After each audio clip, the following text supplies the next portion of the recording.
네, 안녕하세요. 미래한국당 비례대표 최승재입니다. 제가 이번에 국회를 가게 되면은 도대체 무엇을 하냐고 물어보신 분들이 계십니다. 소상공인들이 염원을 갖고 국회에 간다. 또 소상공인들의 정치적 입지 강화를 위해서 국회에 간다. 또 소상공인 관련된 민원 해결사로 간다. 이런 말들을 많이 하시고 또 요구들을 하시고 계십니다. 다 맞는 말씀이기도 합니다.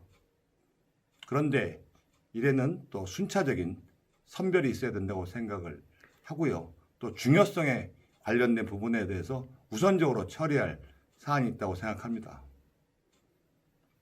여러분들 한 분 한 분의 소중한 목소리를 제가 경청하고 대변하겠다는 약속은 반드시 지킬 것입니다. 그리고 공통된 소상공인들의 현안 해결을 위하여 국회 내에서 목소리를 낼 것이고 앞장서도록 하겠습니다. 다행히 미래통합당과 미래한국당은 노동자를 우선하는 것이 아니라 소상공인들의 목소리를 반영하겠다고 약속하였습니다. 제가 미래통합당에 영입될 당시 황교안 대표께서 말씀하시길 대기업 근무하는 임원을 영입한 것이 아니다. 변호사를, 법률가를 영입한 것이 아니다. 우리는 더 이상 웰빙 정당을 추구하지 않는다. 서민 정책의 또 민생의 가장 근원적인 또 현안을 다루는 소상공인연합회장을 영입하였다. 말을 하였고 소상공인을 위한 정당이 되겠다는 것을 약속하였습니다. 그래서 그런지 모르겠지만 제가 미래한국당 내에서 많은 비례대표들이 계십니다.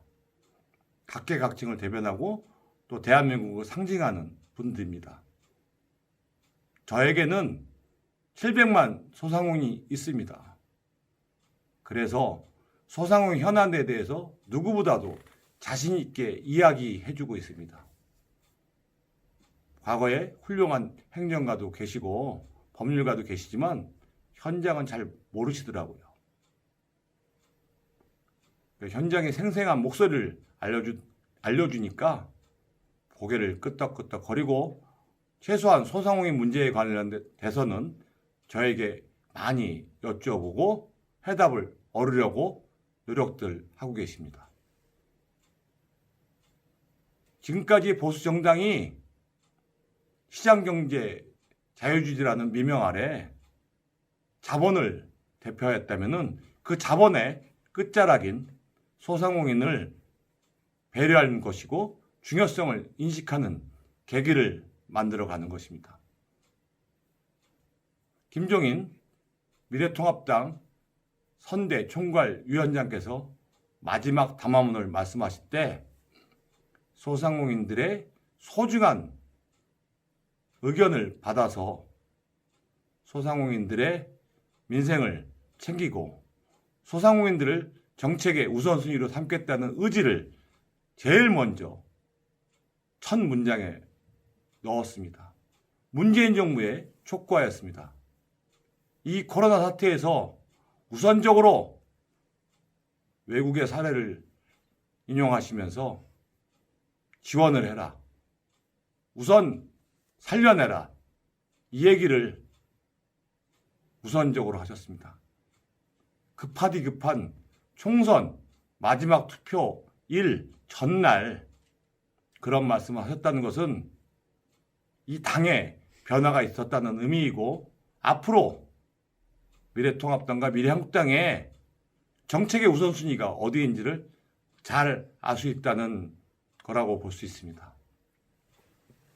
저는 우선적으로 국회에 등원을 하게 된다면 여러분들과 항시 함께하고 호흡을 맞추도록 하겠습니다. 이번에 신종 코로나 사태로 여러분들이 느끼셨을 겁니다. 우리의 잘못이 아닌 국가 재난의 문제에서 왜 소상공인들은 소외받고 지원해서 배제되느냐. 정부는 소상공인을 도와준다.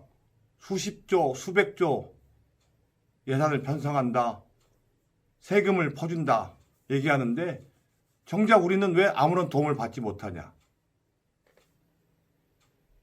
소상공인에 대한 기본적인 재난 구호 개념이 없기 때문입니다.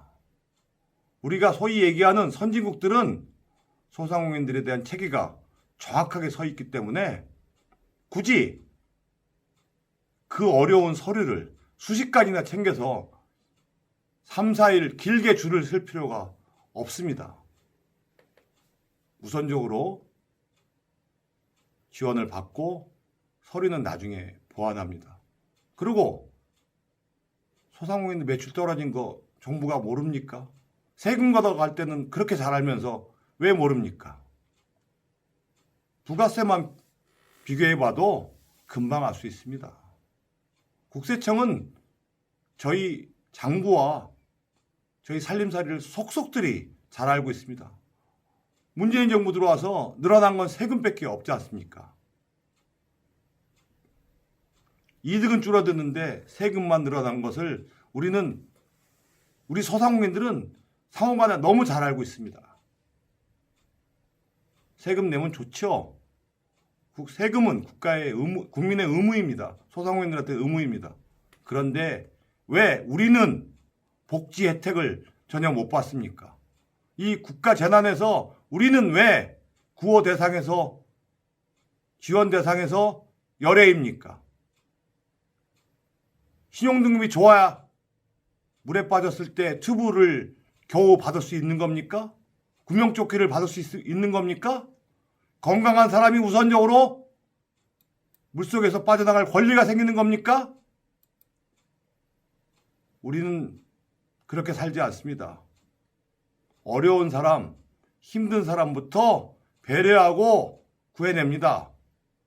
우리 소상공인들은 그렇게 삽니다. 노인분들 오시면 먼저 배려하고 공경합니다. 그것이 세상의 보편타당적인 상식입니다. 그런데 하물며 국가가 국민을 보호하고 울타리를 쳐줘야 될 국가가 소상공인을 버리면 되겠습니까? 생업을 뒤로하고 관공서에서 길게 줄 선 모습을 보면서 이 정부의 관료들은 과연 무슨 생각을 하는 겁니까? 우리가 여유가 있어서 줄을 서는 것이 아닙니다. 굶어 죽지 않게 줄을 서는 겁니다. 놀아도 할 일이 없어도 또박또박 나오는 봉급을 받지 않습니다. 우리는 하루하루 열심히 살아서 손님이 들어와야, 장사를 잘해야, 또 고객에게 인정받아야 가족을 부양할 수 있는 사람들입니다. 그런데 이 신종 코로나19가 우리 소상공인들의 잘못입니까? 국가의 방역 체계가 무너지고 사회적 거리 두기로 인해서 소상공인들은 손님 하나 구경할 수 없게끔 되었습니다. 신종 코로나 초기에 외국처럼 방역 체계를 갖추고 안전망을 강화시켰다면은 최소한 소상공인들이 이렇게까지 어려움이 가중되지는 않았을 겁니다. 지금 하고 있는 정부의 대책을 진작에만 우선적으로 신속하게 처리했다면은 이렇게 어렵지는 않았을 거라고 생각합니다. 하루 이틀이 아니지 않습니까? 그동안에 우리의 생업이 파괴되고 늘어난 이자, 각종 연체된 공과금 누가 책임집니까? 국가에서 책임져 줍니까? 물에 빠진 사람한테 건져내서 비용 청구하는 거랑 무엇이 틀립니까? 물에 빠뜨린 사람이 누구인데 겨우 살겠다고 허우적거리는 사람한테 조건을 갖춘 구명조건을 던지지 말아야 할 것입니다. 소상공인들은 많은 상처를 받고 있습니다. 이런 면에서 소상공인들이 정상적인 세금을 내고 열심히 산 대가에 국가의 보호 의무를 법안으로 만들도록 하겠습니다. 근로자들은 각종 복지 혜택을 받고 있고 최소한의 생존할 수 있는 권리를 쟁취하였습니다. 따라서 1호 법안으로 소상공인 복지법을 제정하도록 하겠습니다. 각종 공제, 또 소상공인 은행, 그 다음에 소상공인들의 생태계 조성. 생태계라는 것은 창업서부터 폐업까지의 생태계라는 것은 창업서부터 폐업까지를 이야기합니다. 이 과정에서 소상공인들이 어려움이 닥쳤을 때 재기할 수 있고 또 새로운 일을 찾을 때까지 최소한의 생존을 영위할 수 있게끔 국가가 보호해주는 역할, 이런 소상공인 관련된 복지법을 만들어서 당당히 소상공인의 대한민국 국민의 일원임을 입증해야 할 것입니다. 저는 소상공인 복지법을 우선적으로 1호 법안으로 추진하겠습니다. 다음은 최저임금 결정체계를 개편하도록 하겠습니다. 지금까지 최저임금은 소상공인들의 지불 능력을 전혀 감안하지 않았습니다. 지불 능력이 없는 소상공인들에게 일방적으로 인상만을 강요했습니다. 소상공인 장사가 매년 잘 됩니까? 장사가 매일 잘 되면은 이렇게 망해 나가고 굶어 죽고 자살하는 소상공인들이 늘어만 갑니까? 그렇지 않습니다. 장사도 잘 될 때가 있고 못 될 때가 있습니다. 우리는 TV에서 맨날 봅니다. 세계 경기가 악화됐다. 국가 경기가 악화됐기 때문에 인정해달라. 이거는 대통령의 잘못이 아니다. 정부의 잘못이 아니다. 이렇게 얘기들 합니다. 소상공인은 그렇게 얘기할 수 없습니까? 소상공인들 경기가 악화되고 내수 경기가 침체된 거를 정부는 통계로 잘 알 수 있습니다. 소비 지수만 보더라도 알 수 있습니다. 소득이 얼마나 떨어졌는지 잘 알 수 있습니다. 그런데 임금은 무조건 올리라고 합니까? 노동자들은 생활은 계속 상승시키고 노동자들한테 임금을 주는 소상공인들의 생활은 계속 하락만 시킨다는 것이 올바른 최저임금 체계가 아니라고 생각합니다. 최저임금은 시장에 맡겨야 됩니다. 장사가 잘 되면 임금을 많이 주고 일할 사람이 많아지면은 줄어들고 일할 사람이 적어지면은 임금이 올라가는, 이것은 아주 고대로부터 이어온 관습일 뿐더러 가장 기초적인 경제의 토대가 되는 것을 우리가 잘 알고 있기 때문에 적용하고 있는 것입니다. 달리 대안도 없습니다. 우수한 인력이 임금을 많이 받고 단순 노무자들이 임금을 적게 받는 거, 그것이 무엇이 나쁜 것입니까? 최소한 지불 능력을 감안한 최저임금 결정 체계를 만들도록 꼭 하도록 하겠습니다. 일방적인 최저임금의 인상은 더 이상 있어서는 안 될 것입니다. 요번에 배달의 민족을 보시면서 많이 느끼셨을 겁니다. 우리의 편의성을 위해서 시스템이 만들어졌는데 그들이 공룡이 되어서 우리의 남는 이득을 다 뺏어가는 구조가 됐습니다. 처음에는 특별해서 다른 사람보다 내가 주문을 좀 많이 받고 장사가 잘 되는 방안이라 해서 기꺼이 비용을 지불했습니다. 지금은 누구나 받는 보편 타당적인 서비스가 됐습니다. 도리어 그 서비스 비용을 내지 않으면은 장사가 안 되게끔 만들어졌습니다.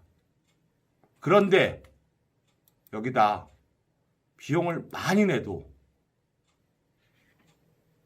그 비용만큼의 수익을 거둘 수 없는 구조가 됐고 플랫폼 회사는 일방적으로 부를 축적해 나가고 있습니다. 광고를 많이 해야만 그나마 노출될 수밖에 없는 형편이 됐습니다. 이것이 정말 공정한 일이라고 생각하십니까? 소상공인들의 비용을 증가시키는 이런 불공정한 일은 막아야 된다고 생각합니다. 물론 이런 기술을 발달시키고 시스템을 발전시키는 개발자들의 이득은 보장해야 된다고 생각합니다. 또 우리 소상공인들 스스로 이런 거대한 플랫폼을 운영할 수 없다는 것을 잘 알고 있기 때문에 그들의 도움도 필요합니다. 또 새로운 기술이 소상공인들과 연결된다면 새로운 수익 창출이 이어질 거라는 기대감도 있습니다. 그렇지만 일방적인 한쪽의 이득만을 대변하는 불공정은 막아낼 것입니다. 따라서 온라인 유통산업 발전법을 통해서 공정한 룰도 만들고 또 기술 개발자들 또 시스템의 개발은 권장하고 또 소상공인들의 이득과 플랫폼 사업자의 이득이 상생할 수 있는 방안을 연구하고 발전시킬 수 있는 법안을 만들도록 하겠습니다. 네 번째로 소상공인 관련 세제 개편을 추진하도록 하겠습니다. 4,800만 원 이하 간이가세 제도가 있습니다. 4,800만 원이면은 이것이 월 매출로 일부 관료들은 착각하고 있나 본데 4,800만 원에 대한 개념조차 갖고 있지 않습니다. 연매출입니다. 4,800만 원을 갖고 이득을 거둬도 살기가 힘든데 4,800만 원 매출을 올려서 얼마나 무슨 돈을 벌겠습니까? 근근히 하루 살아가는 정말 어려운 풀빵 장사도 4,800만 원 혜택을 받기가 어려운 형편입니다. 외국의 사례를 보더라도 이것이 정말 어이없는 제도인 것입니다. 있으나마나한 제도를 혜택인 것 마냥 주고 있는 것입니다. 그래서 최소한 연매출 1억까지 간이가세 제도를 확대하도록 하겠습니다. 1억도 적다는 거 잘 압니다. 그렇지만 또 국가의 재정이 세금이 줄어든다고 주장을 하니 우선 1단계로 1억까지 올리고 최소한 부가가치세 세율마저도 지금 10%에서 5% 정도로 줄여서 여러분들의 비용을 절감시키도록 하겠습니다. 이것이 우리 소상공인들의 이득만을 위한 표현주의로 이익주의로 비춰지는데 우리 옆 나라인 일본은 이미 부가가치세 세율을 떨어뜨렸고 소비를 진작시켰고 부가가치세 세율을 떨어뜨린데도 불구하고 내수가 살아났습니다. 소상공인도 잘 되고 국가 재정도 튼튼해졌습니다. 이렇듯 어려운 소상공인들한테 세금이라는 고열만 빨 것이 아니라 소비를 증식시키고 장사를 잘 되게 만들면 세금은 자동적으로 늘어나고 세수는 확대된다는 이런 상식을 통하는 나라를 만들도록 소상공인 관련된 세제를 개편하도록 하겠습니다. 마지막으로 지난 10여 년 동안 우리는 투쟁해오고 주장해와서 정말 어렵게 여러분들과 함께 금년 1월 달에 소상공인 기본법을 저희가 쟁취해냈습니다. 왜 쟁취해냈다는 말을 쓰냐 하면은 어느 국회의원도 어느 관료도 소상공인 기본법에 대한 개념도 제대로 갖추지 못했고 말로만 약속을 했지만 제대로 추진하지 못했습니다. 그나마 지금 미래통합당의 홍철호 의원, 김명희 의원이 최초로 발의해서 공론화시켰고 위헌적이었던 더불어민주당과 정부를 겨우겨우 설득해서 또 전국의 대규모 집회를 통해서 또 소상공인협회장이라는 직함을 걸고 제가 소상공인 기본법이 관철한다 시에는 사퇴하겠다는 배수의 진을 치면서 소상공인 기본법이라는 소상공인에 대한 관련된 정체성을 확보하는 법안을 제정시켰습니다. 그렇지만 토대만 갖췄고 골격만 갖췄지 이 규칙과 시행령에 대한 정비가 미흡합니다. 이름만 있는데 아직 뼈대가 갖추어져 있지 않은 것입니다. 그래서 실질적으로 소상공인들의 도움이 될 수 있고 또 소상공인들이 조직이 활성화되고 또 연합회의 구성이 어떻게 이루어지고 지원이 어떻게 이루어지고 또 소상공인들이 개인한테 어떠한 도움이 되는지에 대한 명확한 세부 규칙을 세우는데 제가 국회에서 정부와 함께 노력하도록 하겠습니다. 소상공인들한테 도움이 될 수 있는 실질적인 소상공인 기본법을 통해서 소상공인 기본법 아래 큰 나무 아래 여러 가지가 뻗어나가서 소상공인 관련된 법안들이 추진되도록 노력하도록 하겠습니다. 우선적으로 이 5가지를 여러분과 함께 추진하도록 하겠습니다. 제가 국회에 들어간다면 여러분들의 힘인 것이고 여러분들의 염원을 제가 담아낸 것이기 때문에 여러분들이 뒷받침해 주신다면 많은 국회의원과 대화를 통해서 설득할 것이고 그것도 안 된다면 강력한 투쟁을 통해서 소상공인들의 기초 뿌리를 튼튼하게 만드는 법안을 우선적으로 추진하도록 하겠습니다. 또한 각종 소상공인 현안에 대해서 저는 항상 열린 귀를 항상 귀를 열고 여러분들의 목소리를 경청해서 여러분들 한 분 한 분의 소중한 의견이 입법을 통해 반영될 수 있도록 노력하도록 하겠습니다. 미래한국당 비례대표 최승재는 700만 소상공인과 함께합니다. 감사합니다.